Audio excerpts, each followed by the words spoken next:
Salut les amis. Réponse laconique à une question importantissime. Quand on parle de la guerre en Ukraine, on parle aussi des négociations d'ailleurs. Les amis, je l'ai dit et je répète, toute guerre finit par des négociations. Donc, si on avait quand même des gens normalement constitués qui mettaient sur la balance les intérêts des uns et des autres, on ne devrait pas commencer une guerre parce que c'est une catastrophe quand même. Tuer une personne, et n'en parlons plus des millions de personnes déplacées, des gens tués, autres, ici et là, c'est toujours une catastrophe. Mais quand ça se passe en Afrique, c'est une bonne chose pour eux parce que ça reste un élément déstabilisateur. Oui, mais nous ne sommes pas dupes. Et il y a quelque chose qui se passe sur leur continent aujourd'hui et ils veulent nous inclure là-dedans. Certains même pensent que s'ils envoient les troupes en Ukraine, les Africains vont venir les soutenir. Je parle de certains en Occident. Mais c'est mal comprendre et connaître la jeunesse africaine d'aujourd'hui.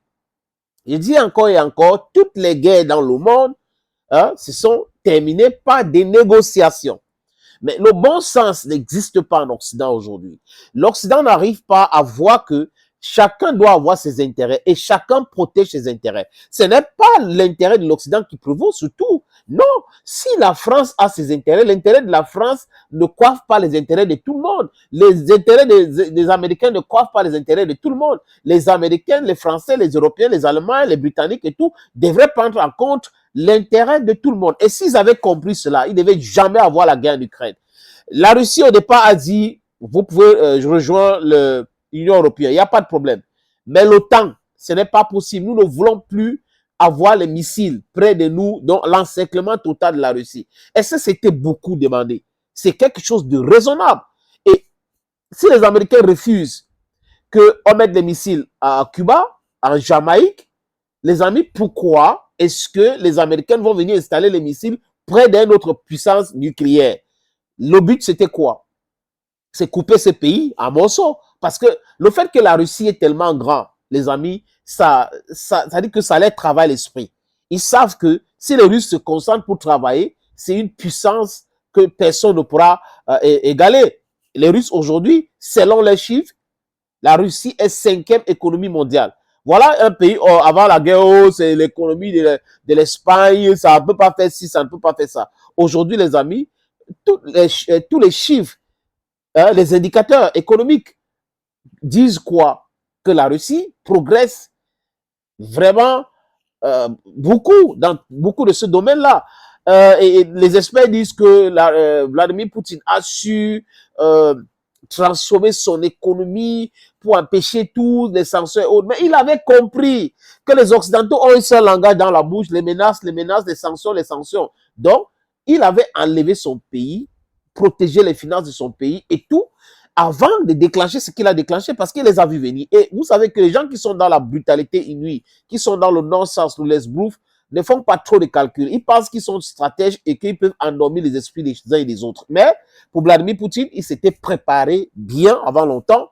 2014 est arrivé, tout ce qui s'est passé, et il a compris, il a continué à se préparer, et boum, en 2022, en février, ce qui s'est passé, c'est passé. La meilleure défense, c'est l'attaque, et il les a attaqués parce que les gars se préparaient pour l'attaquer. Donc, c'est de ça qu'il est question aujourd'hui, les amis.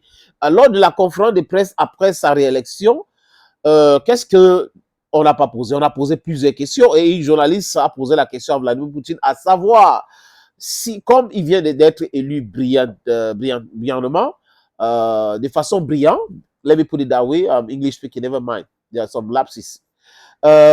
Est-ce qu'il va négocier la paix et avec qui il va négocier la paix? Et le mec a dit de façon laconique, on verra avec qui négocier la paix. Écoutons Vladimir Poutine. Соловьев Лайф. Соловьев Мы Life, тоже вас поздравляем очень сильно, и мы вас очень félicitations à верим. vous. On Nаш croit вопрос beaucoup en такой. vous. Вы Notre только что с question, c'est la блеском suivante. продлили Donc, свой мандат. vous А venez de Зеленский prolonger votre с кем mandat будем договариваться о мире? brillamment.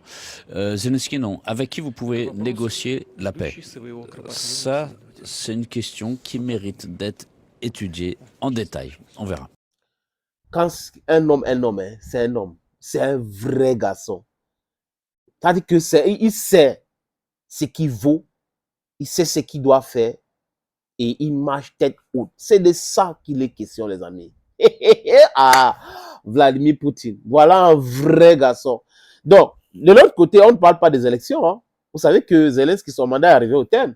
On ne parle pas des élections, mais on va venir chez nous en Afrique, demander aux pays qui sont en insécurité, imposer, parce que cette insécurité au Niger, au Mali et au Burkina Faso, c'est quelque chose de voulu par l'Occident. Ah, il faut faire ci, ah, il faut faire ça. On n'est pas dupes, les amis, on n'est pas dupes. On sait. Pourquoi est-ce qu'on n'organise pas les élections en Ukraine? Pourquoi? Pourquoi en Libye, on veut organiser des élections alors que le pays est en désordre et on n'arrive pas, on ne veut pas d'abord stabiliser le pays avant d'organiser les élections? Parce que dans cette division-là, il tire l'épingle du jeu. Et nous le connaissons déjà. Tout le monde le sait. C'est pour ça que Vladimir Poutine dit que bon, il va voir avec qui négocier parce que concernant l'Ukraine, il faut voir si c'est avec X, Y, c'est qui, avec qui négocier, c'est le plus important maintenant. Vous voyez un peu les amis, c'est ça que la question. Il s'appelle Vladimir Poutine. Ouais.